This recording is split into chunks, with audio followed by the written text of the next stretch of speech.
Krista Abigail Ray. I'm 24 years old. People, siguro yung impression nila sa akin lagi is jolly. Jolly, makulit, cute. Isang balot. And isa pong order ng tablet. I'm Rosher Joyce Villa. I'm 28 years old and I was a former athlete. I've always wanted to be a performer ever since I was a child. Ako po si Kim Natividad and 20 years old. Something about me is mahiyain. Full name is Angelo Villanueva. I'm 27 years old. And something about myself, it is performing that made me like express everything that I have in my mind. It's a very important aspect in my life, yung performing na hindi ko na mahihiwalay sa buhay ko. Noong 2016, we had an audition. Then from there, naging trainees kami. And at first, yung group of trainees na yun, as a musical performers dapat. Then, nagkaroon bigla ng plans yung company to form idol groups. Yara was a project group that was supposed to be an idol group.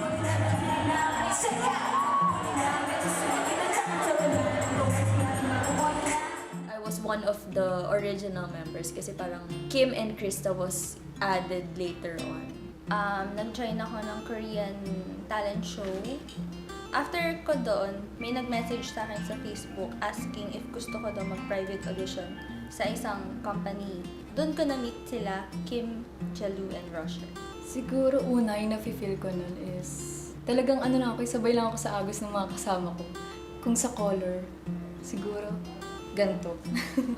Parang ano lang siya eh, fade na mauso, parang ang labo. Hardest part of being a trainee, I can say, yung wala ka talagang pera. Hindi ka pwede mag-work kasi wala talagang time. Pag nag-work ka, it's either masasacrifice yung training or masasacrifice yung work. And then yung mom ko, wala na siya. So I was supposed to parang look after my siblings. Minsan, pipiliin mo na lang maglakad kaysa mag-commute or mag-jeep kasi nga binabudget mo yung pera mo. Kasi yung voice color ko, hindi siya yung for singer talaga. So, medyo matinis yung voice ko. So, parang kung sinabi sa akin na parang I'm just only making noises and I'm not really doing music. But I have this dream right inside of me. I'm gonna let it show. It's time. Then from 2018 to 19, yun yung stop kami from everything. Siguro ang pinaka na-feel ko, nalungkot ako kasi masastop yung training with my friends. Ako nag-work, nagsari-sarili kaming buhay for 1 year, 2018 siya. After 1 year, parang yung pinaka naging naisipan namin maging bonding is sumali sa isang contest, which is yung Pinoy K-pop Star. Tapos doon namin naisipan na i-retain yung Yara na pangalan. Siguro what kept me going, iniisip ko parati na never ako nagkaroon ng ganitong opportunity since I was a child. Ngayon na may dumadating, tinitake ko lang every chances. So risk, ganun lang.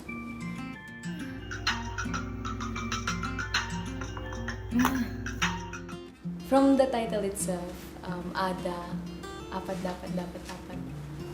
Itong kanta na to is naisip ko gawin kasi parang maraming times na pag may nakakasalumuha kami tao, lagi kami tinatanong na gusto nyo bang magdagdag ng members? Vocally, hindi naman kami super, hindi namin siya strength. So parang yun yung nagiging concerns ng ibang tao sa amin kung parang bakit di kayo mag-add ng members na vocally strong para mas tumaas pa daw yung Yara, ganyan. Narealize ko at the end of the day na kahit kaming apat lang sapat na para mapatunayan namin sa mga tao na once kami nagsama-sama, hindi namin kailangang sundin yung standards ng iba. We have a unique way kung paano namin ma-achieve yung gusto naming marating. Grabe yung feelings ko noon, kasi parang maiyak-iyak talaga ako sa sobrang proud ko kay Kim kasi hindi siya ganun. Like, wala ba't ako hihiyak ka? Naalala ko na yung moment na nag-chat siya, tapos sobrang proud ka lang sa kanya. Parang as a mother. Actually, hindi pa siya nagsisink in. Kasi ang tagal na namin siya hinihintay at ang dami na rin nagtatanong sa amin na Yara debut when. Gusto namin talaga siya matuloy, hindi lang dahil dream namin, kundi I want to make them proud, ganun. Ang gusto kong marinig from the people after namin mag-debut. Siguro rather than here, is yung influence namin. Parang, it's okay to be imperfect. Na it's okay to be you. Gusto ko parang pag nakita nila kami, normal people lang na they enjoy watching. Ganun. Na parang pag pinapanood nila kami, ang gaan sa pakiramdam.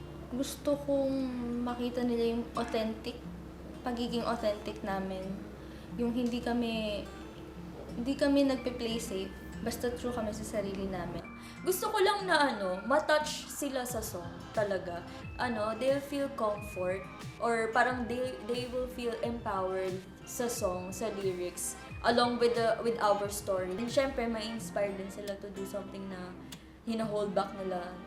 Katulad namin, na sobrang tagal bago namin na gawa tong ditong debut namin. Unang-una, super thankful ako sa mga kagrupo ko kasi nagtiwala sila sa akin na ito yung gamitin naming debut song. Yung ginawa ko. Itong kanta na to, yung unang kanta na magiging definition kung sino yung Yara. I would like to thank also my members kasi sobrang dami nating pinagdaanan, like sobrang dami. Oh my God! Ayun, nandito tayo sa mag-showcase. Magde-debut tayo with a song na parang sobrang close nung meaning for us. So, ayun. I know mabibigyan natin ng justice kasi parang it came from us. Gusto ko magpasalamat kay Mama kasi nandyan siya simula pa lang. Nung nagpe-perform pa lang ako sa school until college, then naging trainee ako until now. Sobrang supportive niya. So, Mama, feeling ko proud naman siya. Kasi hindi niya rin ine-expect na ganito yung pupuntahan kong path. Kasi nung bata ko, sobrang mahihain talaga ako. Pero alam kong proud talaga siya. Kasi gusto niya masaya ako sa ginagawa ko. Nakita niya naman yun. Noon. And, syempre, sa mga team namin ngayon, sa Prod Asia, yes, sa Sony, kay Miss A, Sa Studio 4 and sa team ng stylist namin, sila El Rafa. And then, of course, Kokun, na from Arise era pa lang, nandyan na kayo. Ngayon na nandito kami for the debut, andyan pa rin kayo naghihintay sa amin, walang sawang sumusuporta sa amin. So, sobrang thankful kami. And I wanna thank them sobra kasi grabe sila mang-inspire. May-inspire ako sa kanila and namomotivate ako to work harder. I thank you everyone for being here. And I hope hindi namin kayo ma-disappoint sa kung ano mang ipapakita namin sa inyo. Yay! Bye-bye!